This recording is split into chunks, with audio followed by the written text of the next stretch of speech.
All rise. Now, this is case number 290 on the calendar in the matter of Marr versus Palmucci. Thank you. You're welcome, Judge. Parties have been sworn in. You may be seated. Folks, have a seat. Miss Marr, Miss Palmucci is the girlfriend of your ex-husband. Yes. Ex-husband? Yep. Yes. Better. According to your complaint, you and your ex-husband got together and decided to purchase a used car for your daughter. Yes, Ashley. And each of you was going to contribute $400 to the car. Yes. According to you, you gave your husband $400 to buy this car. The car somehow was registered in the name of Miss Palmucci.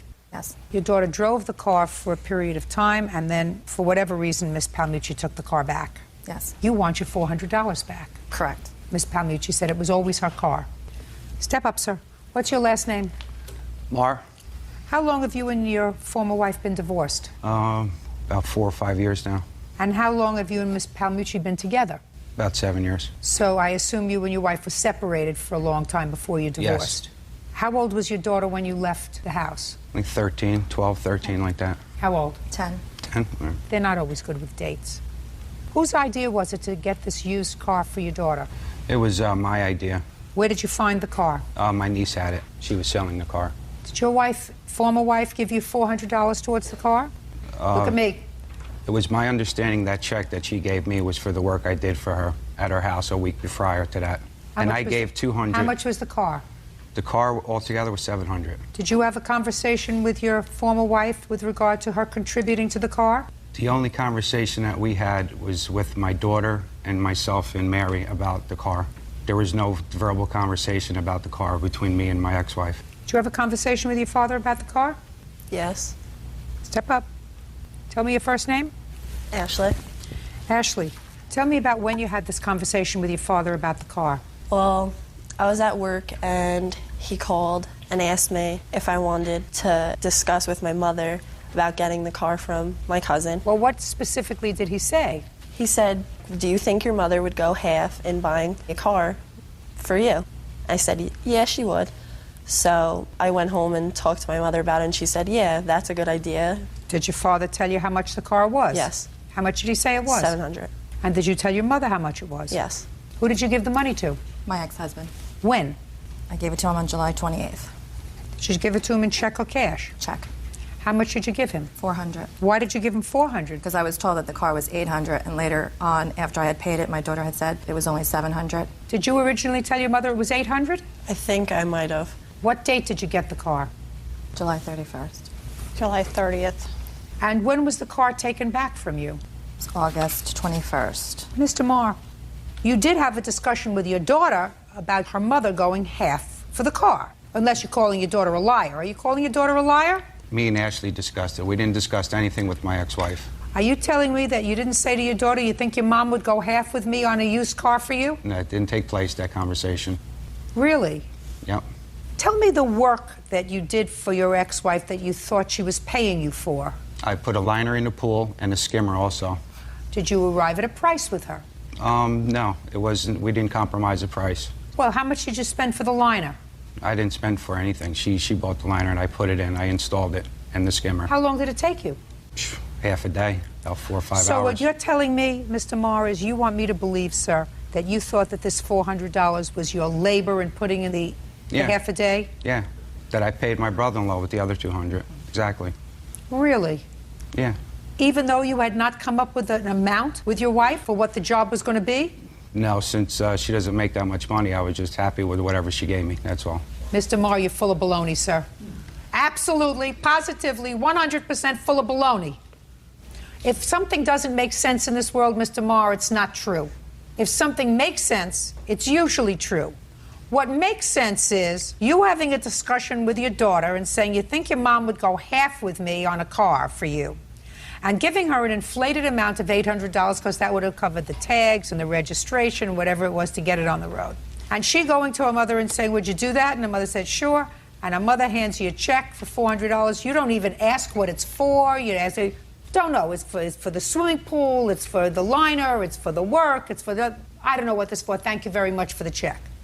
Then you register the car in your girlfriend's name. What happens to her $400 when you take back the car? I didn't register the car. She registered the car. Right, because I wrote out the check for the $700, which I have, and I paid for everything else, including the insurance. Then you got it, Miss Palmucci. He scammed you out of $400. Who scammed me out of $400? He did. Really? Yeah, he did. Okay. Because he got paid $400. So if you wrote out the entire check of $700 plus putting tags and registration on the car, then your boyfriend scammed you out of $400 because he got half of it from his ex-wife, which was supposed to pay Either for way, the car. the money comes out of a joint checking account, which him and I have. So he didn't scam me out of anything, because that's also where the check is deposited. Yeah. Into the account that we both have. Let me see everything, please. I want to see all the paperwork, please. Going to resolve this right away. Judge Judy continues in a moment. These two people decided to buy her a car. He's afraid to tell you that. The conversation between him... Try not to speak over me. You will not be successful. And later today, things need to be paid. She offers to pay for those things. I wasn't going to say no. Why not? Somebody offers me money. Who am I to say no? A creep. Pamela Marr claims her ex-husband's girlfriend, Mary Palmucci, illegally titled a Chevy Cavalier in her name. Pamela says the car was supposed to be a gift to her daughter, Ashley.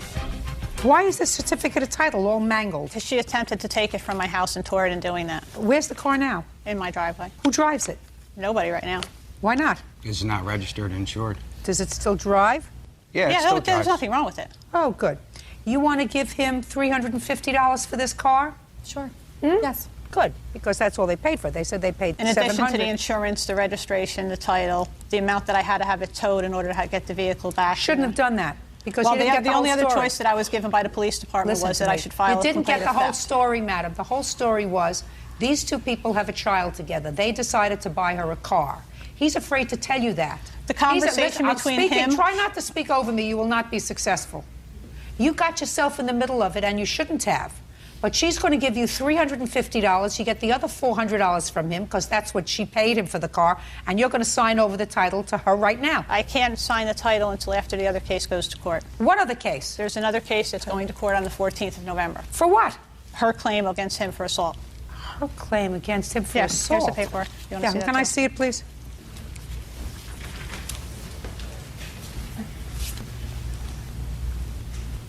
This has nothing to do with the title to the car. It does. It's in there. It says that she went there and that she attempted to get the title to the car. That's, It's in I one of the papers gotcha. there. I gotcha. We'll give you a copy of this tape. You take it, you show it, and you indicate to the judge who hears that case, if a judge is going to hear that case, that you were directed to, and you have agreed and acknowledged to follow my direction. You're going to sign this over to her, and she's going to give you $350. Bird, have her sign it right now. You created a whole lot of trouble, Mr. Marr, by not being honest with the women in your life. Sign it. Tell her sign here.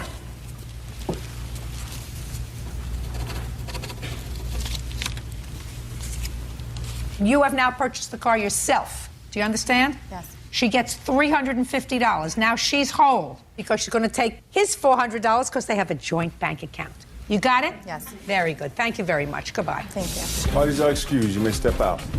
He's ruined a good relationship he had with his 3 daughters. He has no relationship with them now. It's just really, really sad that he would do this to his own daughters. She'd rather go the avenue of making up lies and causing a problem between people. That's the results that she gets. It's his fault. He ruined everything with me and my sisters, and there's going to be nothing more. They want to continue to cause friction. That's their loss. There's going to be no friction. He's been causing friction for years.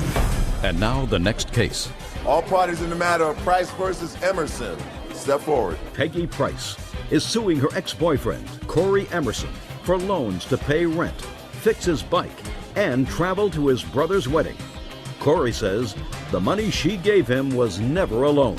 Miss Price, Mr. Emerson was your boyfriend for a brief period of time, and according to your complaint, you made a series of loans to him. You want your money back because he broke off the relationship. He says that he did break off the relationship. Any money that you gave him during the relationship were gifts because you cared for him. He needed the money. That's what people do who care for each other. They help each other out. And the only time it became a loan was when he broke up with you. Is that your defense, sir? Yes, ma'am. How old are you, Mr. Emerson? 30 years old.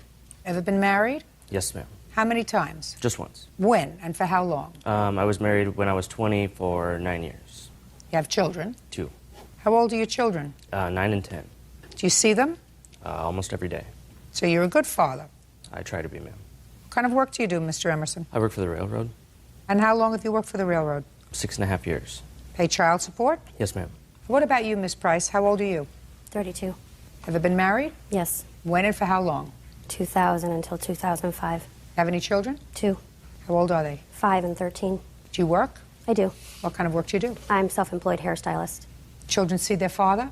Yes. Do you pay child support? He's disabled, so they get Social Security. And your former wife, sir, what does she do? She has an in-home daycare. So it would be a fair statement, Mr. Emerson, to say that both of these families are sort of struggling to make ends meet financially. That be a fair statement? I wouldn't say that I'm struggling, nor would I say she's struggling at all. Really? That's correct. You think there's plenty of money to go around? I do. Then why would you take money from her, Mr. Emerson? I didn't take any money. No, listen to me, sir. Oh. You did take money from her. Whether it's a gift or a loan, you did take money from her, right? Yes, ma'am. So, if these two families are in pretty much similar circumstance, why would you take money from her? Things come up, things need to be paid. She offers to pay for those things. I wasn't going to say no. Why not? Is my question. Why not? Would not a person with a certain moral compass say, listen, you're a working gal, you got 2 little children, I'm a working guy, I got 2 little children. Somebody offers me money, who am I to say no? A creep. That's who you are. Because whether I determine this was a gift or a loan, you're a creep. You're not talking about somebody who's got plenty of extra cash and says to somebody that she cares about, listen, I got a lot of extra cash. You need something, I'll help you with it. You were pretty well aware of the fact, if you were dating for a while, that she's a hard-working gal who comes home from work, takes care of her kids, does the cooking, whatever, does everything that has to be done. And you, on the other hand, who see your children every day, which is really very nice, probably have much less responsibility with regard to doing their laundry, with regard to taking them to their appointments, with regard to doing the general stuff, what I call the grunt work, because your children do live with their mother, don't they? Yes, ma'am. So now we're going to decide whether you are a creep that took the money because it was a loan or a creep that took the money because it was a gift. Either way, I don't approve of your behavior. Now, when did you start dating Mr. Emerson? The second week of May, 2006. Tell me when and under what circumstances he asked you for the first amount of money. He wrecked his bike, the fork broke. He said that he didn't have the money to pay for it. Sent me a text message, can you do me a huge favor? That's how all of them start. Could you do me a huge favor? Yeah. Go ahead. What did it say? I need money to pay for the fork for my bike. Okay. So I said under the condition that he'd make payments, whatever. Eventually it's got to be paid back. When did you tell him eventually he has to be paid back? I didn't set a date. I just said, whenever you can pay me back. Okay, so and how much was that for? This check was for $409.81. Okay, next. Then he was having problems. He didn't have enough money to pay his rent. So how did you find out about that? He sent me a text message again asking him to help him pay his rent. And I said, how much is it? And he said it was $640 with late fees. I said, how much do you have? He said he had like $400 in the bank. And I said, I can help you out, but once again, it's, we're adding this on. So I wrote a check for $640, but he gave me $403 of it. Go ahead. Then he had to get home. His brother's wedding was like a month before. He had to go to a wedding? To Montana. And, we talked about it, and I'm like, I can help you out. If you want me to, whatever, I can help you out. I don't want whatever. You're in court now, Miss Price. You have to be specific about what you said to him and what he said to you, and I want you to trust me on this. I know what you're making up, and I know what you're not making up. Right. Do you understand? Right. So a month later, he had a wedding? Yes. Where were you when he asked you for the money for the trip? We were at a bar. And what did he say to you? He just said that he didn't have the money to get there. Could I help him out? And what did you say? I said, I can do what I can, but... And how much was that? The plane ticket was $346.60, and the Greyhound bus that I put him on, because I waited till the last minute to get the plane ticket, and it was going to be $900. So I wasn't going to do that. I didn't have the money to do that, and he knew that. So I sent him on a Greyhound, and that was $159. Okay, and that's it? Yes. And what date was that?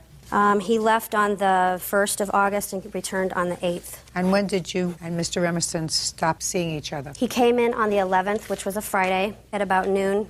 To your salon? My work, yes. I proceeded to give him and his son a haircut at no charge, thinking everything was okay, because we'd had no problems up till then. And I got a text message 6 hours later from him saying that we needed a break, and, this wasn't working, it was moving too fast, and So we went back and forth through text messages, and I said, you know, I have the right to know why you're feeling this way. I've done everything in the relationship I've given. And he said? He said, since you're giving me an ultimatum, it's over. Okay, now, Mr. Emerson, it's your turn. June.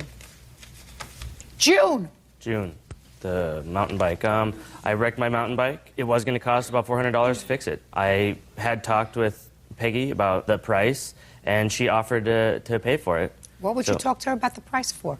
Well, we're in a relationship. We talked about, I talked about wrecking my mountain bike and, what it was going to be to fix it. And why would you tell her that? Why don't you tell your ex-wife that? Actually, I did tell my ex-wife that. Did she give you any money? No. You have living parents?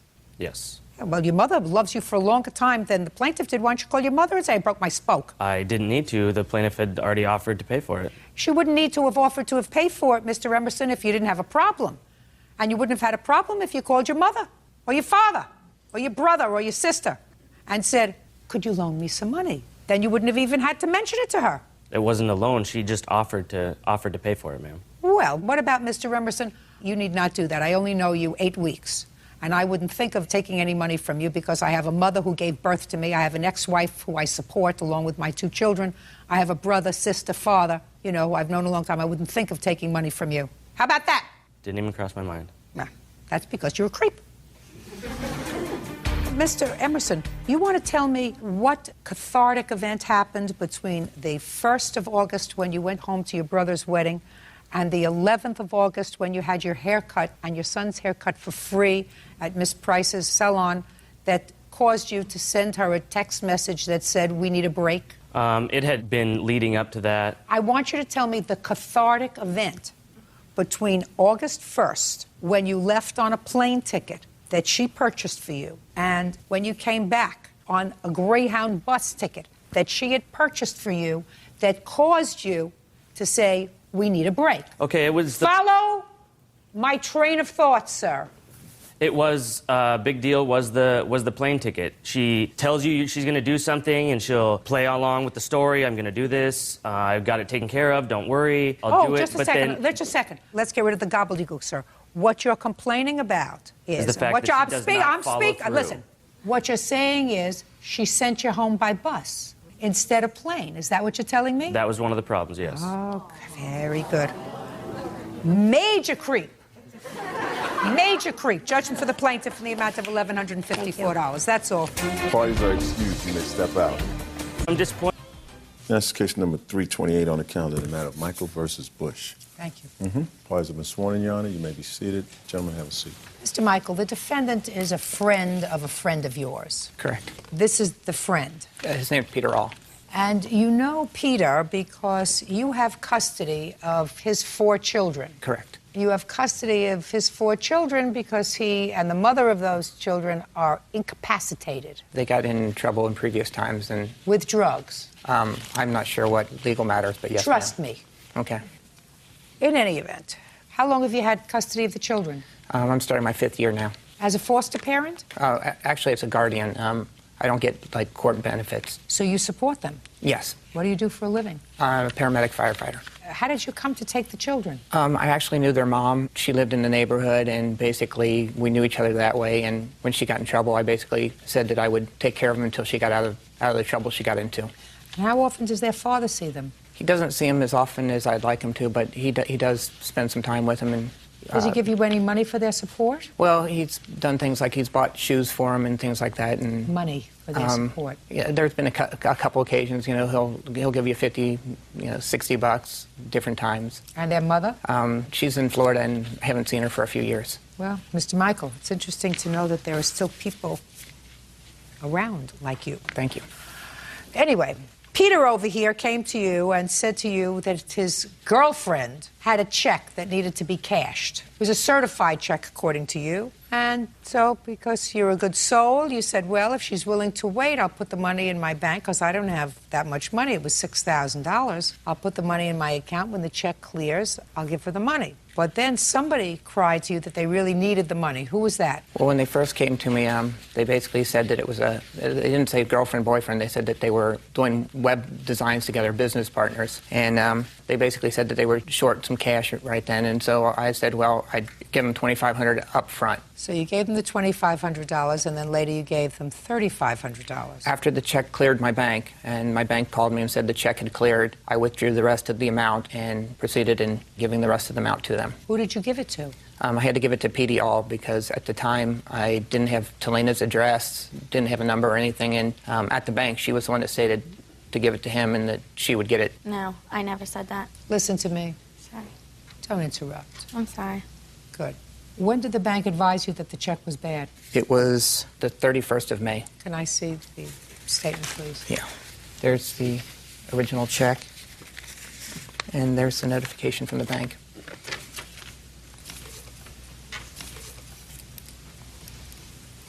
Where did you get this check from, Miss Bush? I got an email from someone that wanted me to build them a catering website, and he said he would send me the check. He wanted a 12-page website, and when I got the check, I did not have a banking account, so I asked... How old are you? 32. You're 32 years old, and you don't have a bank account? I had just moved from North Carolina to Kentucky. When?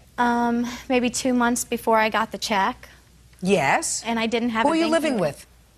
I live by myself. Well, he stays with me.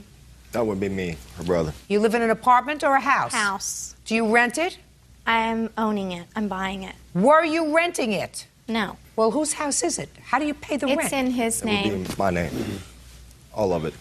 So you didn't have a bank account? No. Why didn't you go to your brother and say to your brother, who is a homeowner, who clearly has a bank account, why don't you cash this check for me? It's a rent-to-own type deal. He doesn't have a banking account either. I don't believe that.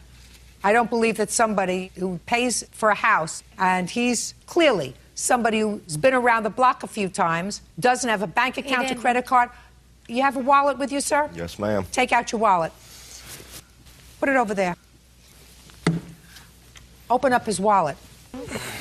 Is there a credit card in there? They're all mine. Is there a credit card in there? Is my Yes. question. Take them all out. Okay.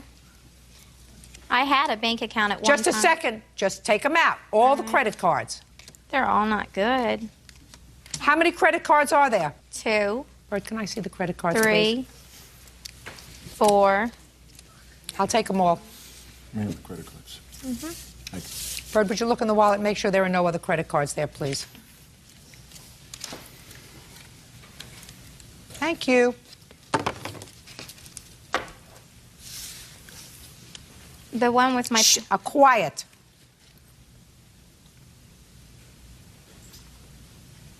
Is your name Jason? Yeah. Yes, would be the answer. Yes, ma'am.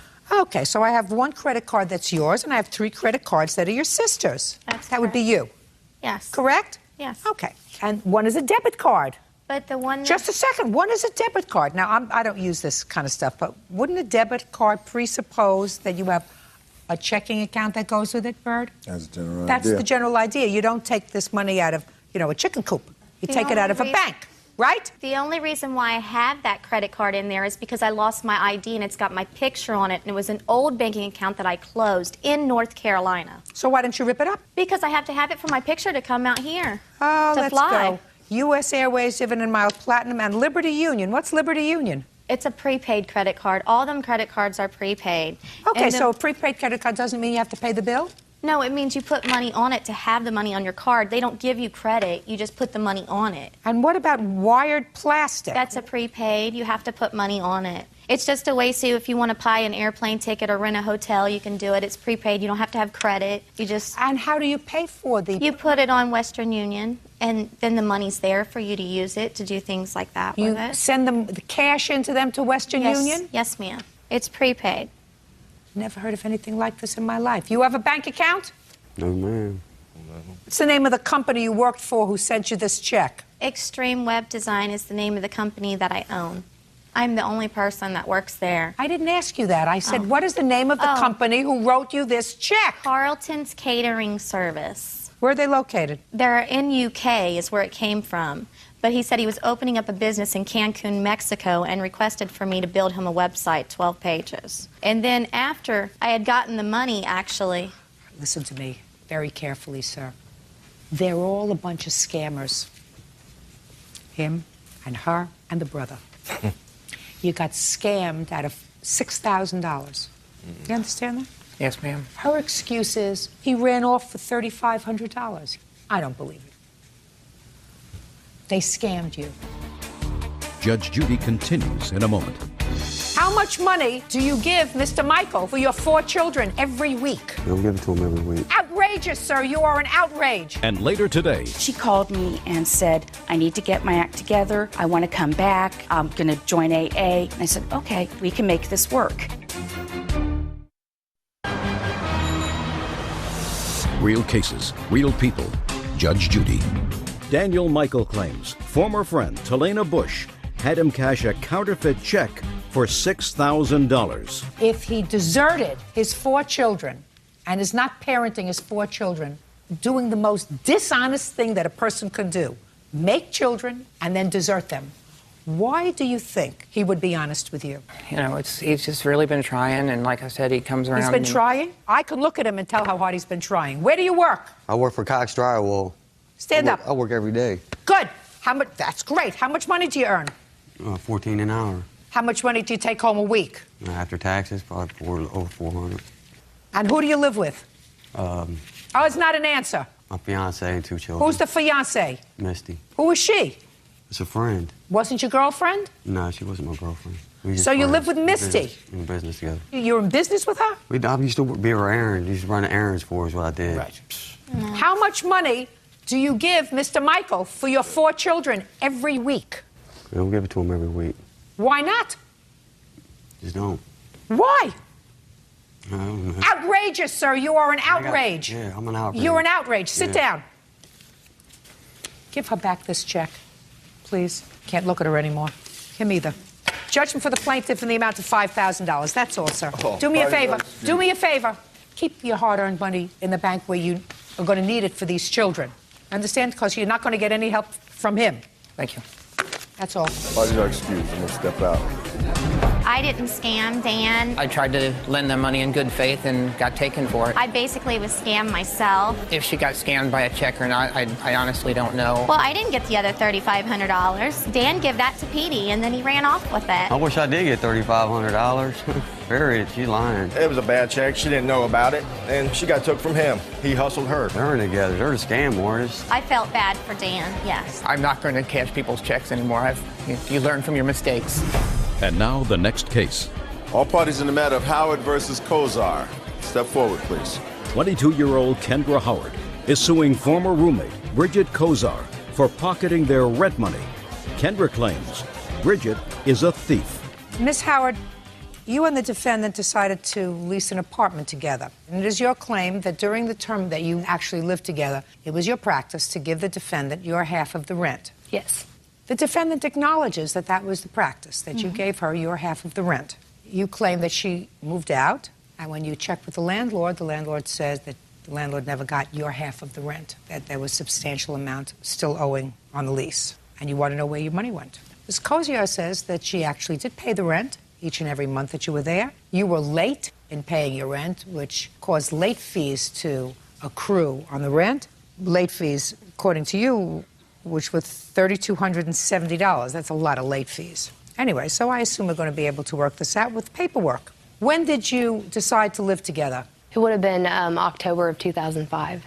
And when did you sign the lease? I believe it was November 31st of 2005. We moved in December 1st. There were only 30 days in November. I'm sorry, 30th. I just went through that in my head very quickly because I was practically positive I never heard of anybody being born on November 31st. Okay, who moved into the house? She did first for about, I think it was 2 or 3 days before I got everything over there. Is it a house or an apartment? It's an apartment. How many bedrooms? 3. And who lived there? Myself and the defendant. What was the rent? It was $809 a month. Okay. And when did you leave? I left the 30th of July. So you were there 8 months? Yes.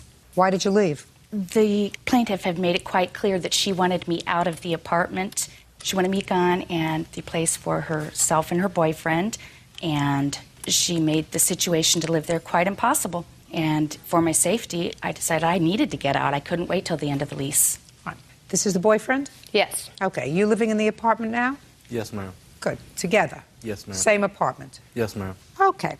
Do you have a statement from the landlord that the 1st of August, what the arrears were on the rent? Yes. I'd like to see it, please.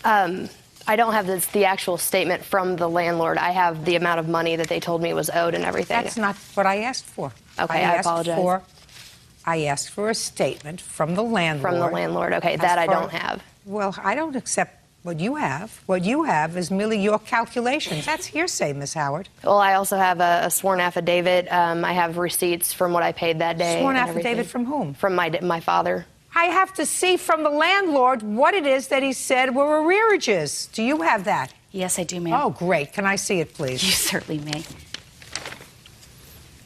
It's written, handwritten on the bottom. No, I'm not interested in what's handwritten on the bottom.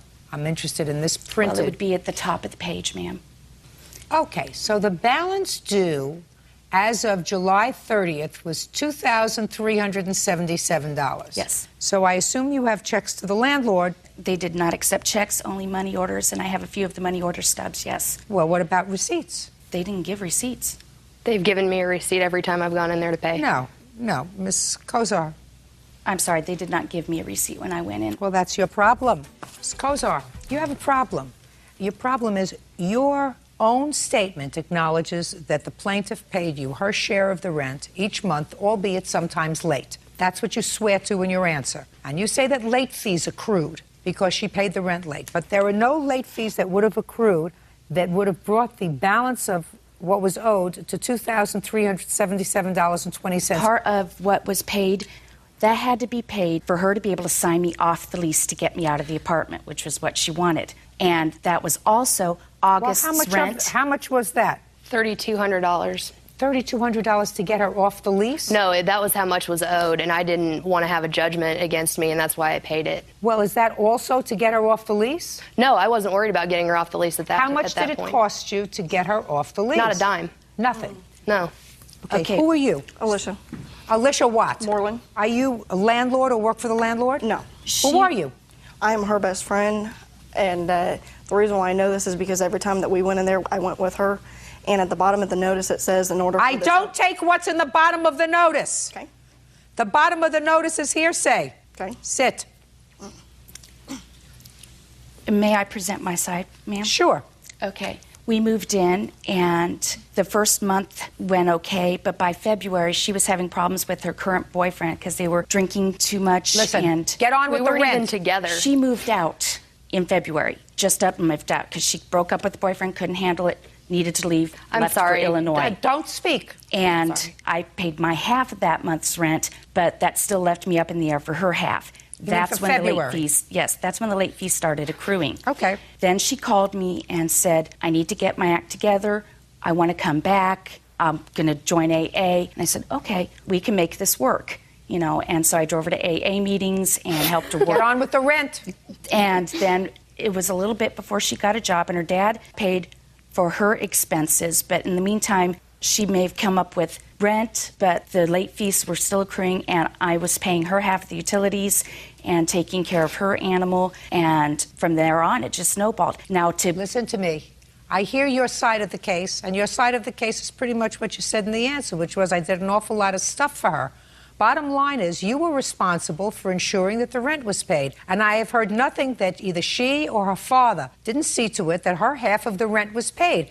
And yet there was a deficiency of $2,300. That whole $2,300 was not back fees. That also included the August's rent that she had to pay to stay in there. You weren't there in August. No, I was moved out by then. But they wanted August's rent, and that was part of the $2,300 she had to pay. No, it wasn't. That's what brought it to $3,200. Just a second. Was that part of August's rent? No, not at all. $3,200? Okay. This says, as of July 30th, what was owed was $2,377.20. And Ms. Kozar, unless you can establish to my satisfaction that you paid this money to the landlord, this is your debt. It was your responsibility to pay the landlord. Now, you pay the landlord by money order, and if you pay the landlord by money order, you get a rent receipt. And if you didn't get a rent receipt, then you had ample opportunity to go back to the landlord when you knew you were being sued for this money and saying, look, I did go back to the landlord. Show me the rent receipts. They didn't have any of the rent receipts in our file. Well, then that's not my problem, madam. That's what you have to do. How old are you? I'm 42. And you have how many children? I have 3. You have 3 children. So somebody who's 42 years old and has 3 children, when they make a business arrangement with somebody who is how old? 22. 22. You're supposed to act responsibly. And the responsible thing for you to do is keep records, keep a bank account. That's what you're supposed to do. Judging for the plaintiff in the amount of $23.77. That's all. Yeah, this is case number 292 on the calendar in the matter of Terry versus Terry. Parties have been sworn in, Judge. You may be seated. Mr. Terry, the defendant is your former wife. Yes. You have 5 children. Yes. When were you divorced? Finally in July of 2005. And I assume you were divorced because you decided that you couldn't make a go of living together, right? Yes. Fair statement? Yes. So after your divorce, you did the most ludicrous thing that I ever heard of. You moved into her house, rented a room, according to you, so that you could be close to your children. Is that right? It's to help out with the children. There's 5 of them, and they're pretty overbearing sometimes. Well, that's a great idea, but if you're going to live with her, you might as well be married to her. Living there under these circumstances is really ridiculous. In any event, to show you just how ridiculous, you claim that your former wife assaulted you. Yes. At a time when you were, in fact, living in the house, and you want her to pay for your medical bills, want her to compensate you for your injuries. Your former wife says you started the argument. She just finished it. And since that time, you've embarked on a campaign of harassment, and she is counterclaiming. Tell me when this incident happened, Mr. Terry. Happened February 26th of this year. And according to what I read in your complaint, you were in the house watching TV with some of the kids. Yes. What were you watching? We were watching NHRA on ESPN. You were watching? NHRA, it's automobile racing. And how many of the children were you watching auto racing with? I believe all 5 of them were watching, and 2 of the oldest ones had left the room at this instant. How old are the children? They range from 7 to 16. So the 16-year-old left. Yes. One below that is how old? 14. That one left. So 3 little ones. Out of the room, yes. Little ones are there. Tell me what happened. We were sitting there watching TV. She came out of her room, which is adjoining the living room, and started swearing and was upset about something, and went to the fireplace, sat down, and was smoking a cigarette. The whole time she was sort of cussing me out and saying how negative things were with me. Why were you angry with him? I had asked him to help do things around the house and to help with the kids instead of sitting there watching TV. That's what you do to a husband, not to a tenant. Well, he gets a big discount in rent because of his help. But he was a tenant. Correct. If you wanted to boss him around, you should have stayed married to him. Okay, so you were angry because you would ask him to do some chores, help with the kids, and he was sitting around watching TV. Yes. Acting like a husband. Yes. Right? Yeah. Rather than as an almost employee, because if you say that he gets a big discount in his rent, then you're giving up a certain amount of rent in order to get work out of him. Correct. So you weren't getting work out of him. Right. Recipe for disaster. So you were angry and annoyed and letting him know it. Yes. What happened next, Mr. Terry?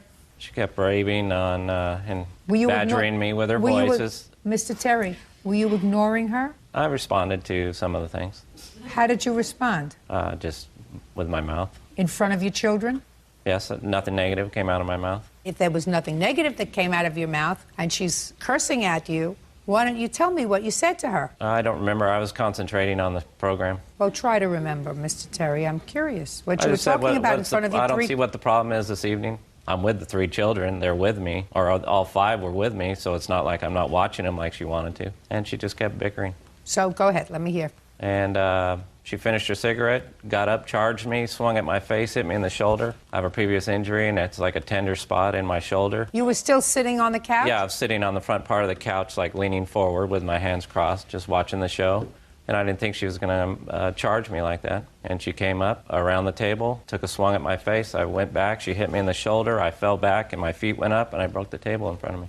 Go ahead. And then I sat back up from falling back into the couch, and I looked at the glass on the floor, and she went off saying that I was breaking things and that I did that on purpose. And I said, no, I fell back when you hit my shoulder. And she was really steamed then. And I picked up a big piece of glass, probably 4 foot by 4 foot, over her head, threw it down. I put this hand up, it cut my finger, and it hit me in the arch of my foot, cutting it. And then I got up, and she was throwing things at me, continuously, and I told her I was going to call the sheriffs, and she said, no, I will do that. I got up to go to the phone, and she was already there, so I just left and went out and sat on the stairs. Were you treated that night? No. The next day? Yes. I woke up it was painful in my foot, but I thought it might subside over the night, so I went down to my room. After the sheriffs came, they took a statement from both of us, gave her a ticket for battery, and she told the sheriffs that she didn't mean to throw it at my foot. She was trying to aim for the ground. And I was outside the whole time, and the sheriffs... could you do me a favor and answer my question? Were you treated the next day? I was treated the next day, yes. Where? At San Bernardino Medical Center. Can I see the papers, please? You want to see the police report? Yes. There's the police report, the hospital report, off-work notice. Thank you.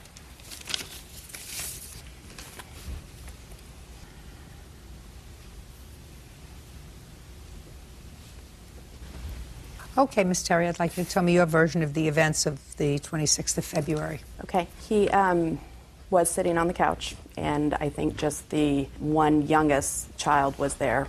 I think the oldest two, who are actually 15 and 17, were gone because they're usually never at home.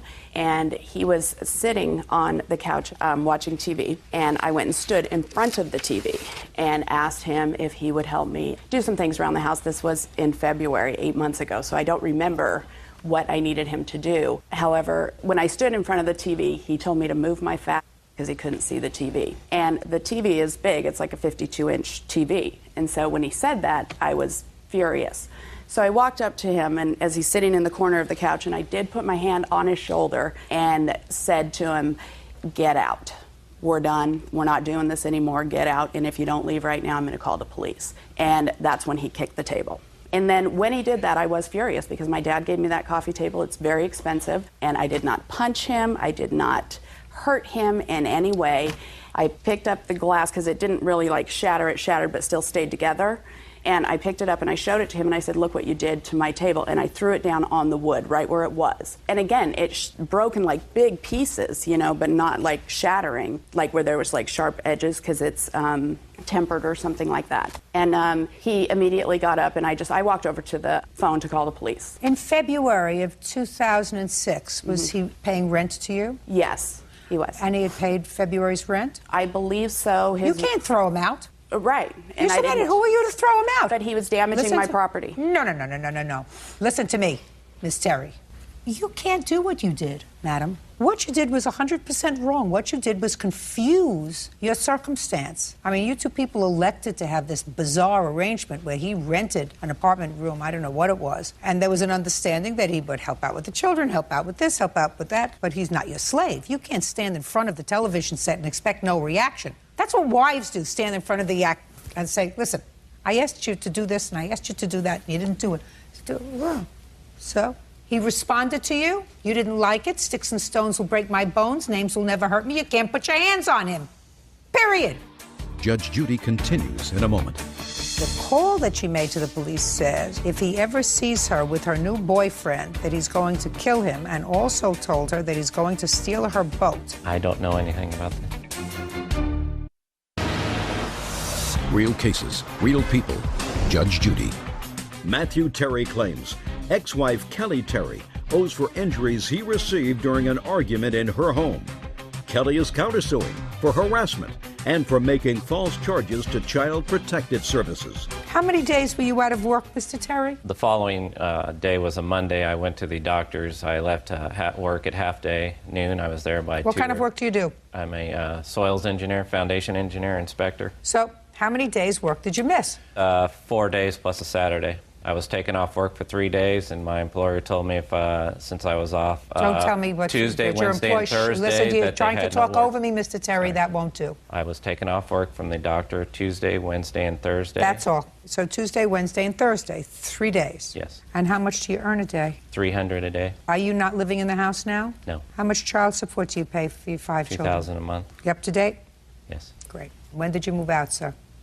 July. You lived there from February till July? The following week, I found a new place to live, and it wasn't ready until then. That is not true. Just a second. So what you're telling me, Mr. Terry, is you lived there March, April, May, and June, 4 months? I had the recreational vehicle, and I was gone a lot of the time. Did you pay rent for those 4 months? Yes. Okay. I'm confused, Mr. Terry. If this happened February of 2006 and you decided not to pursue the protective order, even though she was given a ticket, why didn't you move out of the house immediately? Like I said. Why did you permit him to stay in the house for 4 months instead of evicting him? You know, it's... No. Are those legitimate questions? Yes, they you are. You could have evicted him. So month-to-month tenant, did he have a lease? No. So he's a month-to-month tenant. So now my question to you, Mr. Terry, is why did you file this case in September or October of 2006, some 8 months later? Mainly my whole reason for living is to take care of the children, and I work 60 to 70 hours a week. And why didn't now you I file have this time. case? Now Well, I that's have too time. bad. That's too bad, Mr. Terry. Quite frankly, I was very sympathetic with your position. I don't think that your former wife had the right to put her hands on you to cause this injury. And if you had decided to move out in March, 4 days later, you paid up for February and said, I'm not going to live under these circumstances anymore because it's too violent, I would have heard your case, and I would have said, you're absolutely right, sir. She has to compensate you for the time that you were out of work. But this is an afterthought. And I don't know why the afterthought right now, Mr. Terry.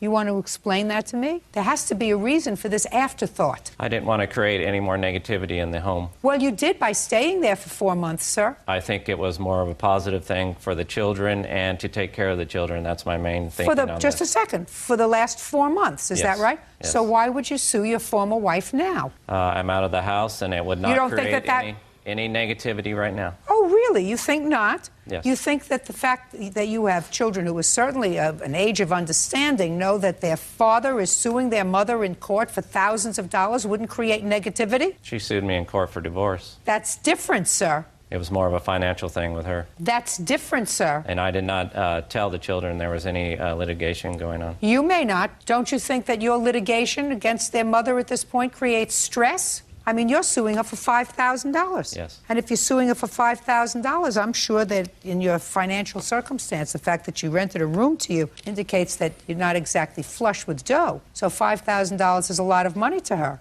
I still don't understand the rationale for 8 months after the event. I can explain that to you. Well, I'd like to hear it. The reason that he filed now is because that's part of my counterclaim for harassment. Because the reason he moved out is because I have a boyfriend. And in the year and a half, we have been divorced. I have never seen anybody else. We have, but not like inside the home or anything, or brought them around the children. And Matt just went berserk when I had somebody come over to the house and meet the kids and stay there, not stay there, but just interact with the kids, because it's never happened before. And on August 2nd of this year, I have a police report where he came home and my new friend John was there, and Matt just flipped out, just started going crazy. He threatened to throw John off the deck. He threatened all of these things. And so I immediately called the police, and the police stood there while Matt moved out. Mr. Terry, you have a problem with your wife having a new male friend? No, not at all.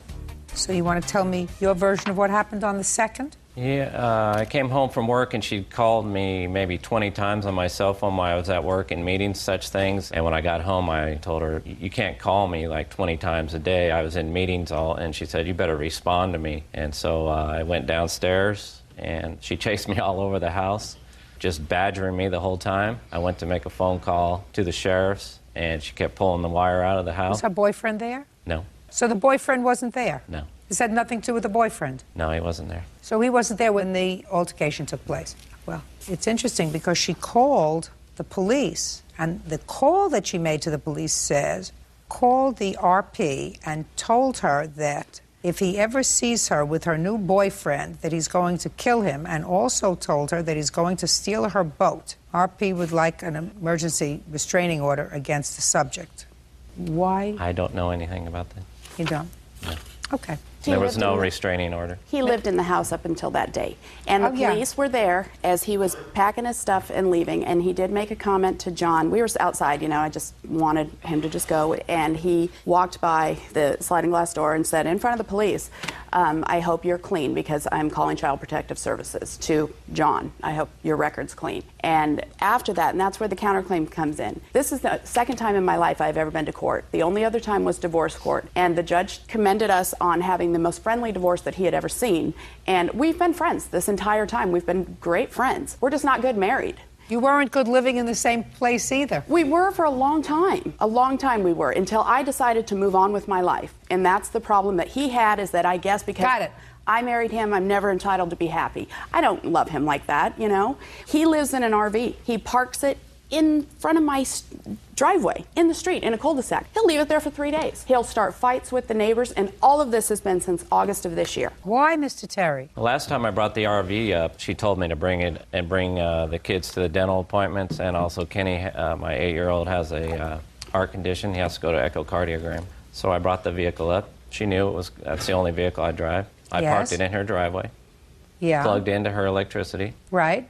But she said you left it there 3 days. I was there for 3 days with it. Did she ask you to move it? On the third day, after I asked her what was happening with Kenny, Kenny told me that a friend of hers had choked him and thrown him down. And once I brought that up to her attention, it put her off, and she called the sheriff's. That's not true. I have 2 teenage kids that go to high school, and so my house usually has about 9 or 10 high school kids in it. Listen, you don't have to hear it. Yeah. She wants you to leave her alone. Where do you usually keep your RV? I live in resorts. Keep it there.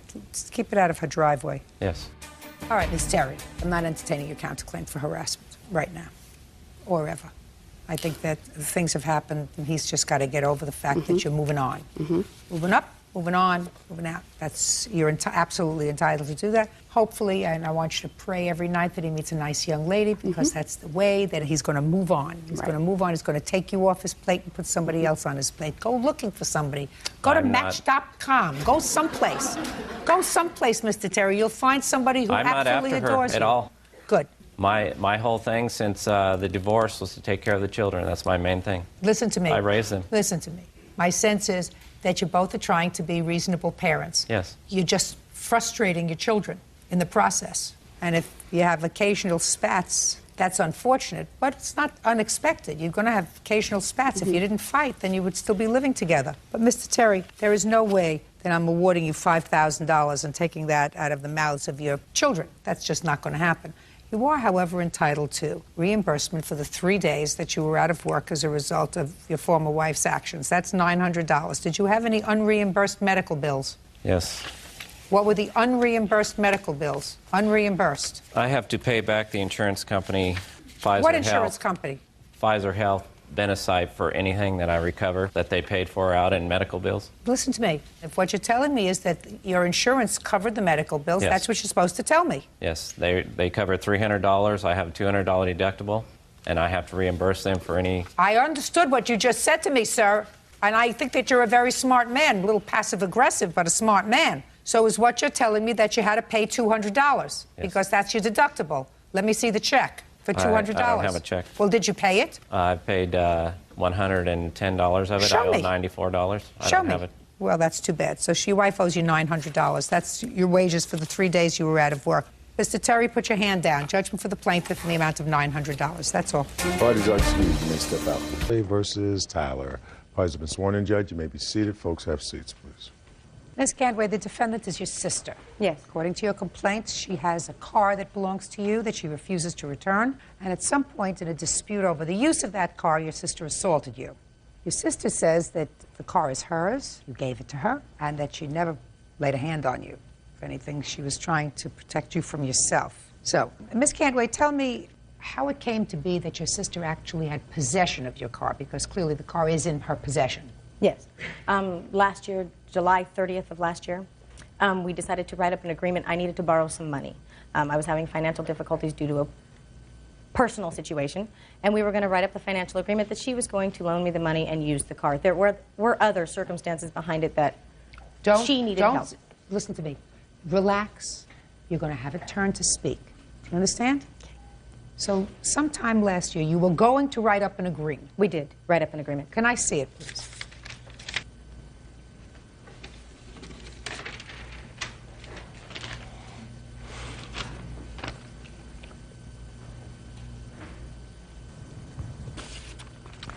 Now, when did you write up this agreement? 7/30/01. And what happened? Signed this agreement that you would let her use your 1991 Toyota Tercel and keep it as collateral for $600 loan. You say the loan never came about? No, the loan never came about. So, what happened next? Well, a couple of months went by. We had talked about it a little bit. The situation was good for her at that point because the car that she had been driving she sold because it was unsafe. She did help me watch my kids, and it was a safe car for her to be able to drive around in. I did have another vehicle at the time. Where had you gotten this car from? My mother gave me this car. When? Back in 1995. And you had another car? At the time that my sister was using mine, yes. What kind of car did you have? 1996 Camaro. So what happened a year later? Well, we had had a few discussions about the car. She was perfectly aware of the situation, that the car was to be used by her, not owned by her. She knew. Don't tell me what she knew. Okay, well, as far as my understanding, she knew. Just don't tell me what she knew. In February of the following year, I told her that my Camaro is going to have to go. I'm filing bankruptcy.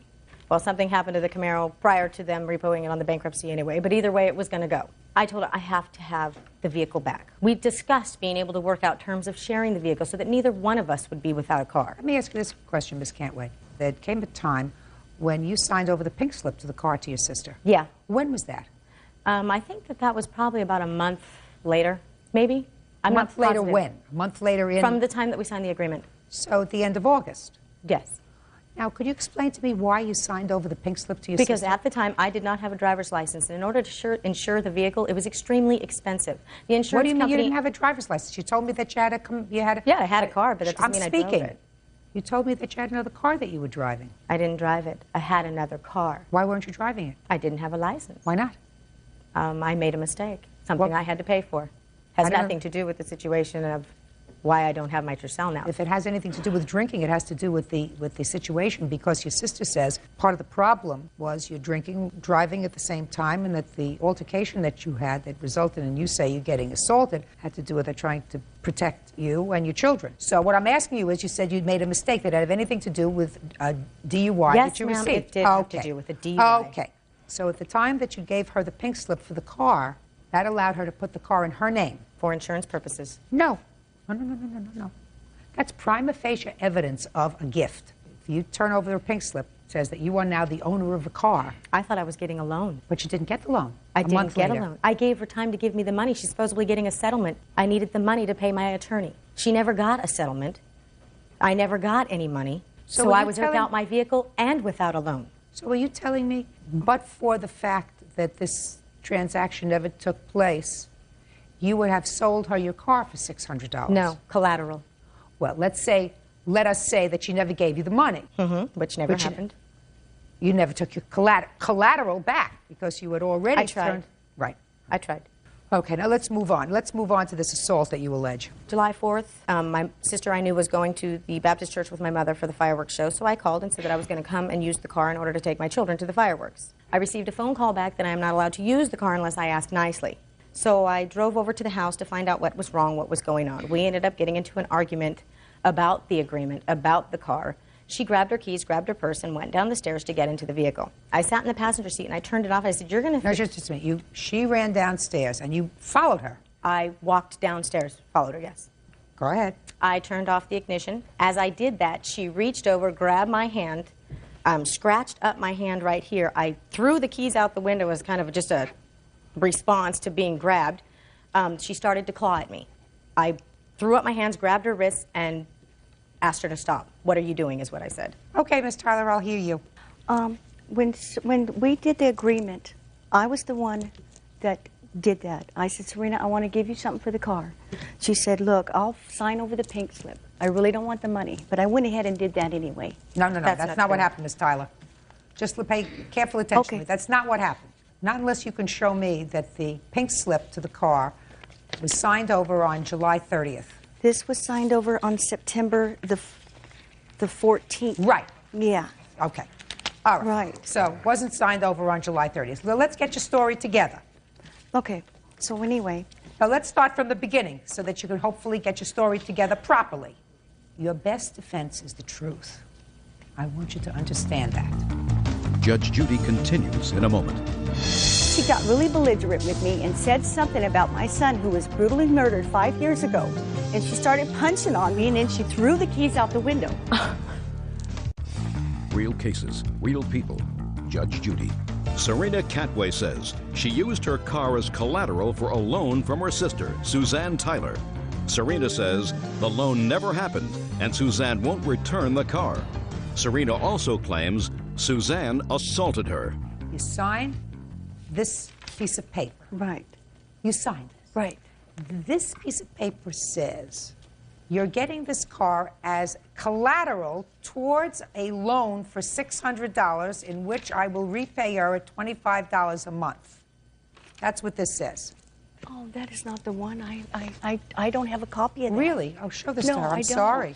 I don't, Show that to Your her, Honor. please. Do you have that? This is not the one, Serena. Oh, wait, do you have... No, I don't have a copy of this. No, not, do you have a copy of any agreement that you signed? No. Okay, but you never signed that? No. Good. Can I have it, please? That is the agreement, Your Honor. Okay. There is no other agreement. I don't know that at all. Go ahead. So, on September the 14th, my sister signed over the title of the car.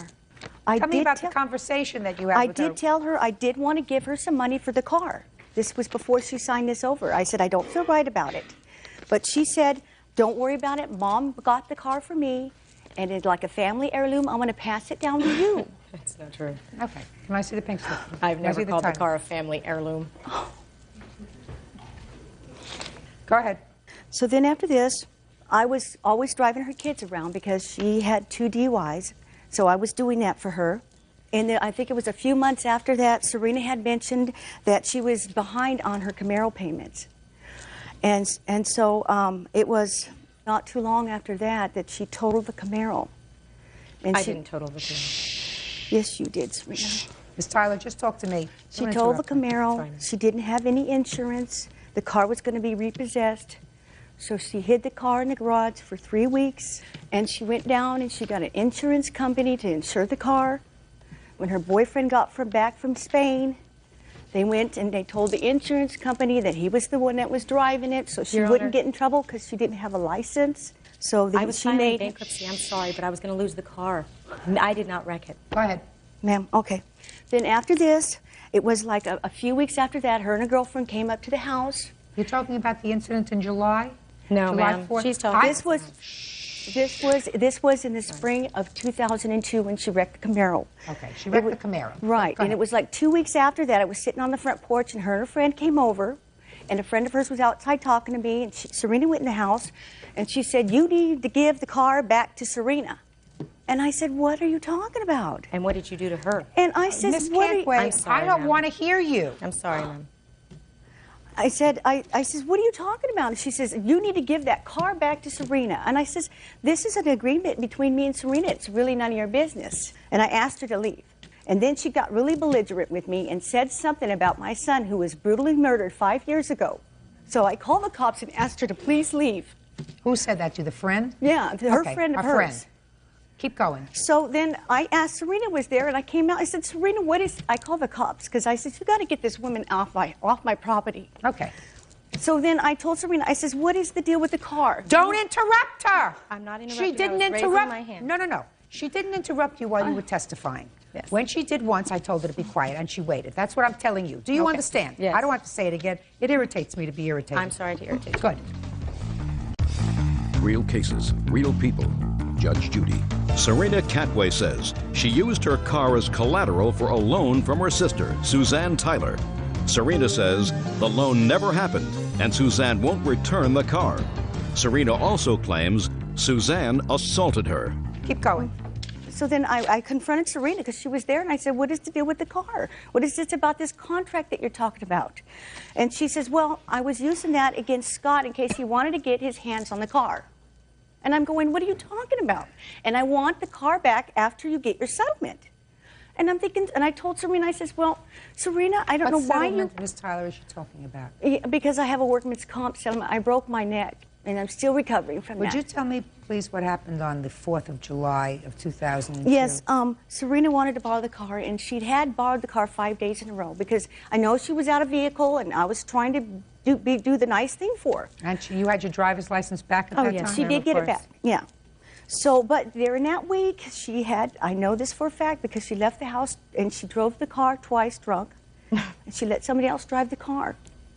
So, and during that evening on the 3rd, I was sitting on the porch with family members. They were concerned. They said, you're going to have to not let Serena drive the car. So I said, well, I know this is going to be a problem. So the next day when she asked me to use the car, I said, honey, I got errands to run. I said, I'll try to arrange a ride for you, and we'll try to see what we can work out. Well, then she came over shortly after our conversation on the phone, extremely upset with me, yelling and screaming. I said, Serena, quit yelling at me. And then she brought up the contract, the $600.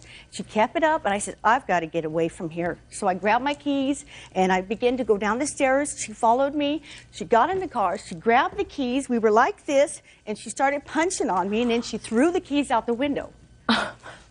And then when I waited, I had a second set of keys. When she went back upstairs, I got in the car, rolled the windows, and I took off, and I went to my cousin's house. And I left town. I left town the following week because I got tired of the abuse, and I moved to Napa. Ms. Cantway, I'm certainly hearing two diverse stories. I see that, yeah. My job is made very easy by the fact that neither of you dispute the fact that you signed over the pink slip to this car, not conditionally, not as a lien holder, but for all purposes to your sister.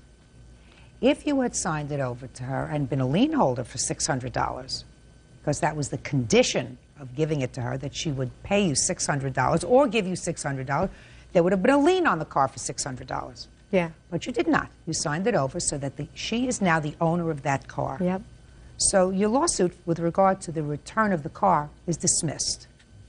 With regard to the assault, since I find that this was her car and you had absolutely no right to get into her car, to pull the keys out of the ignition, to stop the car. Your Honor.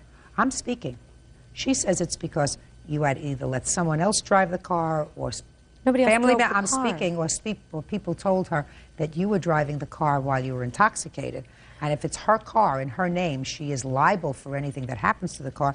In any event, you had no right to get into the car, pull the ignition keys out, toss them out, and if she scratched your hand at the time that you were struggling over the car keys, she has a right to do that. Yes. Because it's her car. I had driven the car drunk, Your Honor. No, it doesn't make any difference. I took the dog to the vet to be put down, and I picked his daughter up from school. Let's say you weren't driving the car drunk.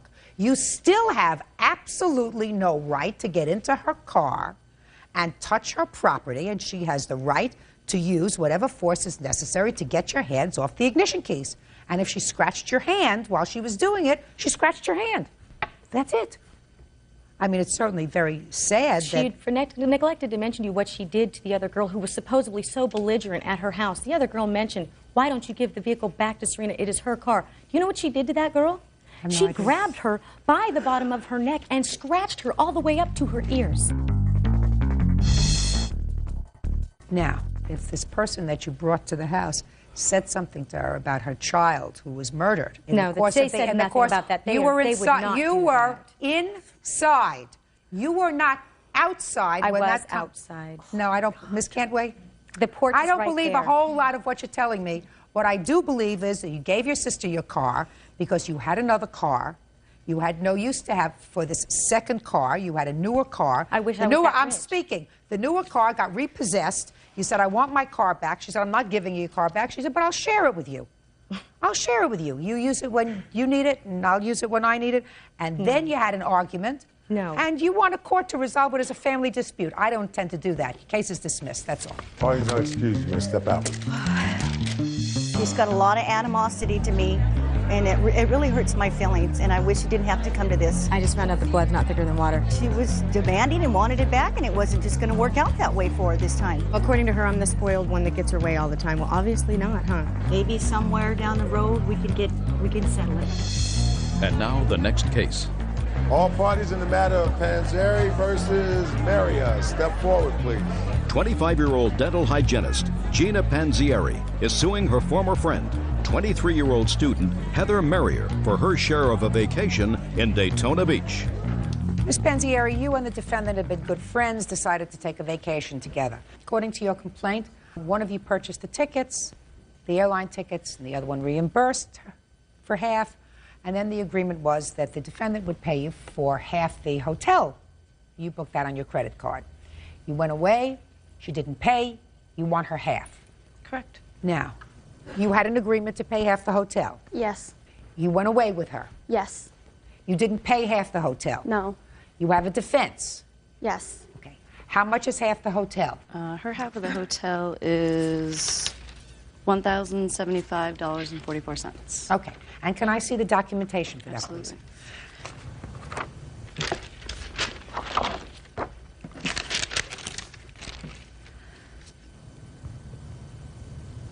Okay.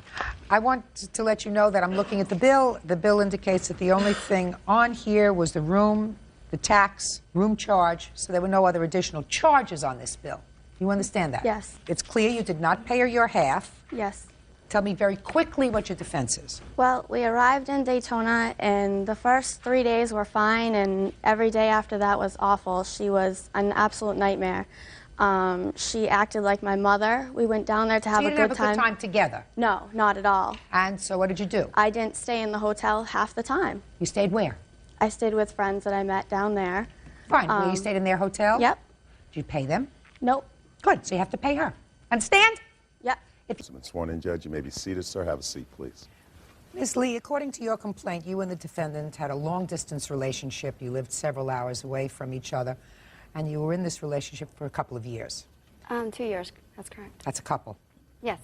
And you indicate in your complaint that while you were together, you would bring some of your property over there because you spent so much time there. Exactly.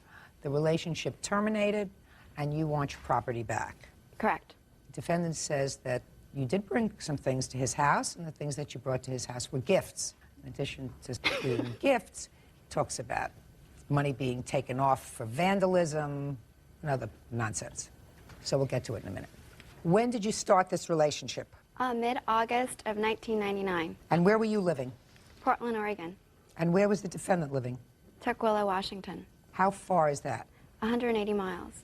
And how often would you visit him? Every single weekend. So far, is that correct? That's correct. And when did you start to bring property to the house? I wanted him to learn how to go to karaoke bars with me, and he wasn't comfortable with that. So I said, well, why don't I buy a karaoke machine and some CDGs? It's a very expensive system and microphones, and he already had a stereo system.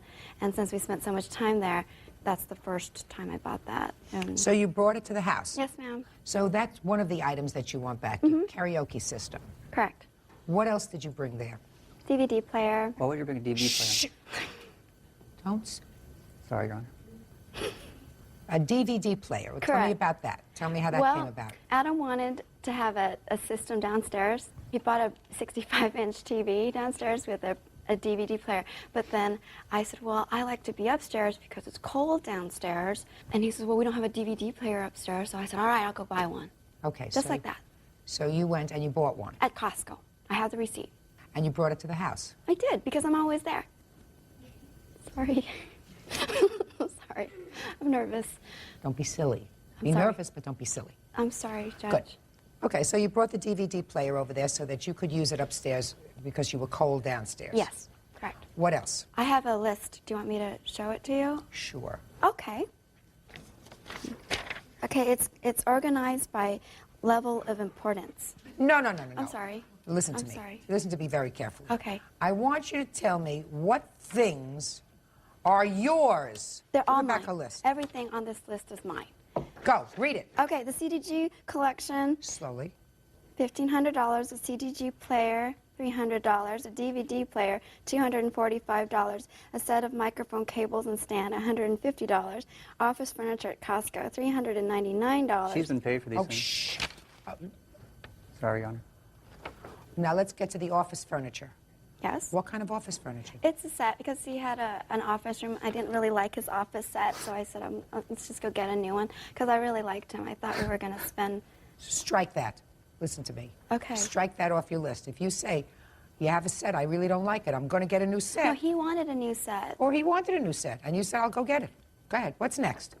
Domestic stuff from Costco. We furnished his kitchen, and I furnished his bedroom set. Comforters, pillows, yada, yada, yada. And I know you don't really... And then bathroom stuff. And then I also got him a tent for his car.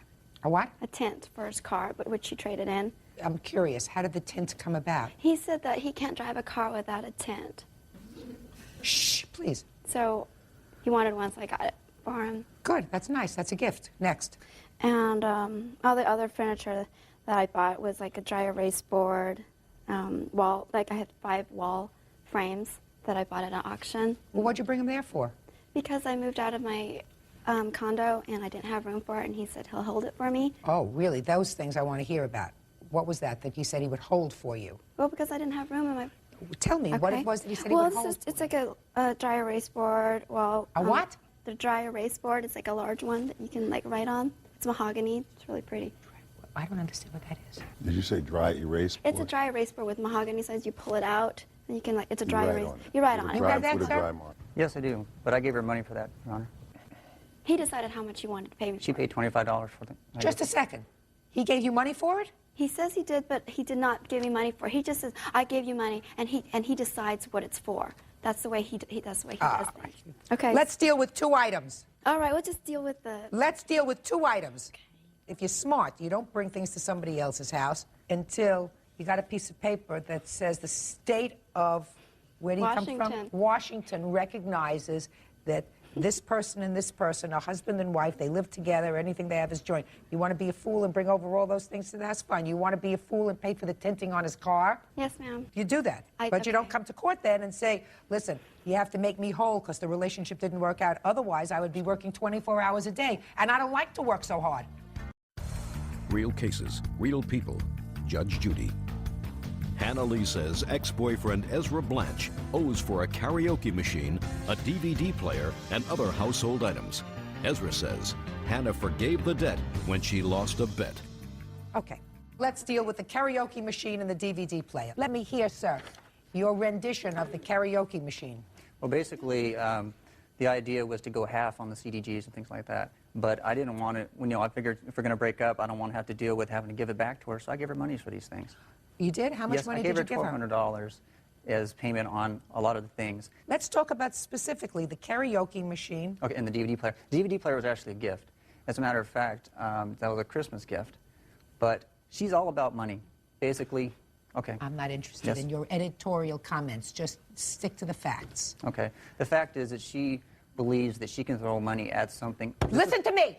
That's editorial. Do you understand what editorial means? It's relevant. I want the facts. When you say to me the DVD player was a Christmas present, that is your determination of a fact. Okay, there's also then I will ask you questions about it. Right now we're on the karaoke machine. You say that you gave her $1,200 towards the karaoke machine and the other stuff that goes with it. Correct. Did he give you any money towards it? He did give me money. However, that money was for the negative equity on his car because he drove a Camaro when I first met him, and he couldn't afford it anymore. And so I bailed him out. I had a... That's incorrect, Ron.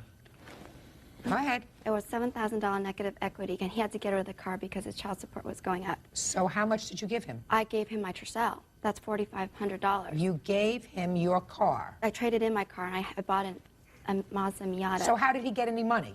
My car was the money, and I said, well, I lost my car in this trade, and he said, I would pay you $100 a month to help with your payments and stuff like that. So I took the $1,200 as part of the money for my car. Did she help you out with your negative balance on your car? Basically, she traded her car in on a deal, and I also paid money also. I don't care about what you paid also. I'm talking about what money came out of her pocket. Are you following me? Did she, in the course of your relationship, help you out by trading in her car, which cost her some money? It was also for her benefit, Your Honor. Was it for your benefit? Both, yes, Your Honor. How much benefit did you receive from it? $1,000. Did you pay her back for that? Yes, Your Honor. So you paid her back the $1,000 in addition to the $1,200 that you gave her for the karaoke machine? Based on a bet, Your Honor, yes. Excuse me? Based on a bet, Your Honor, yes, and also based on What do you vandalism. mean based on a bet? Explain that to me. She made a bet, Your Honor, that she would have a six-pack of abs in 30 days. No, I don't understand. Didn't say a word that you said, sir. She made a bet, or she made a wager that she could do something within 30 days. When she did not do it in the 30 days, she lost that particular bet. She lost that bet, and who did she make the bet with? With me. So it's not that you paid her the $1,200. No, I did pay her $1,200, Your Honor. So what you didn't pay her for was the $1,000 for the car? Correct, but we never agreed to pay on that. So what debt was forgiven as a result of this wager that you had? I have a list, Your Honor. of things that were forgiven as a result of the wager? A list of things that she purchased and I've paid for either with the wager or with services or with vandalism. Tell me about the vandalism. Well, basically, she has a very, very nasty temper, and she has a problem with my past. What did she do? She put a hole in my wall, she kicked dents in my door, she put holes in my door. Now, did she do this, and after she did this, you terminated the relationship? Terminated the relationship several times, Your Honor. All right, but you didn't terminate the relationship after each of these incidents, finally. Actually, I did, and then she would always try to throw money back at me. Whatever, Yeah. sir. You didn't. She punched a hole in the wall, you had a fight, she left, then she came back. Is that right? Yes. And you took her back, right? And she continued to come on weekends. Correct. That is what we call forgiving. You forgave those things. You don't come now and say, I sort of charged it off to debts and wagers. Listen, sir, you have a DVD player in your house and a karaoke machine, is that right? Correct. Does the karaoke machine work? Yes. And all the accoutrements work? Yes. And what about the DVD player? Does it work? Yes, Your Honor. Pack it all up, because she's getting it back. Not all this other nonsense. But this she's getting back, because if you have a relationship that doesn't work out, clearly the karaoke machine you say you paid for, I don't believe you paid for it. What about the damages, Your Honor? I don't have a counterclaim for damages, sir. You never filed a claim against her for damages, did you? No, I didn't have a chance to, Your Honor. Well, chance, that's what we're here for. I don't have a claim. The karaoke machine you said you paid for, and then you did the negative equity in the car you didn't pay for, but then there was a wager, and she said, if I can spin around 4 times with a banana on my nose, then I will pay for it. Whatever the bet was. She lost the bet, so you said, that's baloney. Okay. Relationship is terminated. You have to do the right thing. The right thing is if she invested a lot of money in electrical equipment for your house. The DVD player was a gift, Your Honor. Does it sound familiar to you that she said, let's put one upstairs because it's too cold downstairs? Not exactly, Your Honor, no. Well, what exactly? You said not exactly. Was that a no or a yes? Well, she told me that I could forget about paying for that because she had done something in the relationship and she wanted to stay. She said, you can forget about paying for it because Right. I did something wrong. Correct. A minute ago, you told me it was a Christmas present. Well, on top of that, Your Honor. Oh, a minute ago, you told me it was a Christmas present. Yes, Your Honor. You see, when you lie, sir, what happens is you usually Your trip Honor. over your tongue eventually, you know? Eventually. You're giving back the DVD player and the karaoke machine. They're going back within 5 days. Pack them up. She will pay for shipping, correct? Yes, ma'am. Perfect. Court will prepare an order. Good luck to you both. Goodbye. Parties are excused. You may step out. It just didn't work out, but I still care about him a lot. She's got a very nasty temper. He's a good person. She likes to get physical and violent. I wish him the very best. She needs to grow up. And now the next case. All parties in the matter of Bacamino versus Gala, step forward, please. Tammy Bacamino and her boyfriend John Adams are suing motel manager Eric Gala for charging a bedspread to her credit card. Eric says while staying at his Love Motel, the couple stole it. According to your complaint, you were a guest at a motel that was run by or owned by the defendant. You left. You evidently signed a credit card for your stay. When you got your credit card bill in the mail, you noticed that there was an additional charge. You called up to find out what the additional charge was, and what were you told? They said I stole the bedspread, a round bedspread. Okay, and how much did they charge you for the round bedspread? It was $80. It's not the money. It was just the principle that I would not steal something. Absolutely. So what did you do when you saw the charge? Well, first of all, this is my boyfriend of 3 years. It was our anniversary. And just for the fun of it, as a novelty, we went to this hotel that had a round bed and a jacuzzi. And he was surprised. I mean, I did it as a surprise for him. He didn't know. And it's, you know, it's for 3 hours and it's $75. And you go in and just use the jacuzzi. And then after we left, I didn't find out till a month later that they also charged me $80. For the bedspread. Right. So what did you do when you found this out about this $80 charge? Yep, I called them and I asked them what's this extra $80 charge because it did not say on my charge card statement. And it was the woman in charge at the time, or I guess the lady who runs the desk. And she said, oh, it must have been a mistake and that, you know, she was going to look into it for me and then they would credit my card back. She told me to call back in 2 days, which I did, and she didn't have an answer for me. And then I called back again, and then she said, well, the manager, his name was Eric Gale, said that I had stolen the round bedspread. Okay. What date did you go to the motel? It was May 30th of last year. And what hours did you rent this room? It was from 8 o'clock to 11. Is this a busy place? I don't think so. It's a fun place. This is not No, but is it a busy place? a five-star motel or anything like No, that. I don't mean that. I didn't ask if it was a five-star motel. You know, I asked you if it it's was just a busy. When you novelty got thing. there, there might have been other cars. Well, there might have been. I didn't really notice. You didn't notice. Okay, Mr. Gala, Yes, Your Honor. let me hear you, sir. Well, the clerk that she had mentioned that she called when she was disputing her charge explained to me that she was told to check with who she had stayed with. Maybe they misadvertently took the bedspread. How big is this bedspread? It's a king-size quilted bedspread. You don't accidentally take a king-size quilted bedspread. Well, And it's what- round. What we found in the past, Your Honor, when something like this happens and we go through this procedure, when we ask them to check, usually within 1 or 2 days it reappears and we reverse the charges, is usually what happens. When the clerk asked her to check with the person she stayed with, she was emphatic that she was with her husband and her husband did not take it. So? I did not say that. And the maid, when she checked the room, had explained that the door was locked. Oh, you can't tell me what the maid explained. The maid's not here. Where's the maid? Well, she's been with us for 5 years. She would not have taken the bedspread. I don't know who took the bedspread. Who in their right mind would take a soiled bedspread from Just a second. anywhere? So far, it doesn't sound like you're having a think it's problem here. Okay. They came to the motel. They stayed for 3 hours. Were you present that day? I don't recall, Your Honor. So you have no first-hand information about this case? Well, the only thing that I can explain to you is that we're a family-owned and operated business for 50 years. Last 26 years, I've been managing it. The maid's been there for 5 years. We have a security gate all the way around the premises. We have traffic control gates. You have to get the in and out. register of the guests that evening? I don't have that with me, but I do have the credit card statement that she signed No, that's for the not room. what I'm asking for. I'm asking you for the register of how many people slept in that room or stayed in that room on May 30th. Just them, Your Honor. You don't know that of your own personal knowledge, sir? Yes, I have checked into that. No, no, no. I want to see the register from the hotel for that date. I was explaining to you they were the only ones to use it. You don't know that, sir, because you said I don't know whether I was even there that day. No, I checked into it. I looked at the I paperwork. can't rely on your checking into it, sir. That's why we're in court.